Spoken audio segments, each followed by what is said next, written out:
सीना नदी पूरग्रस्तांसाठी गोकुळ दूध कंपनीने पुढाकार घेत माणुसकी दाखवत मदतीचा हात पुढे केला आहे। सीना नदीला आलेल्या पुरामुळे अनेक घरांसह शेतीचे मोठे नुकसान झाले। सीना नदी काठावरील गावात पाणी शिरल्याने शेतकरी नागरिकांचे मोठे हाल झाले।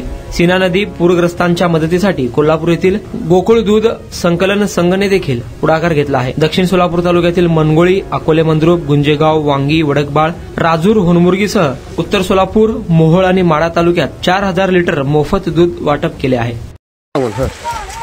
मी रवी मोहिते व माझे मित्र सुरवशे, त्याचबरोबर मोहन चोपडे आज दक्षिण सोलापूर तालुक्यातील मनगोळी या गावात आम्ही पोहोचलेलो आहे।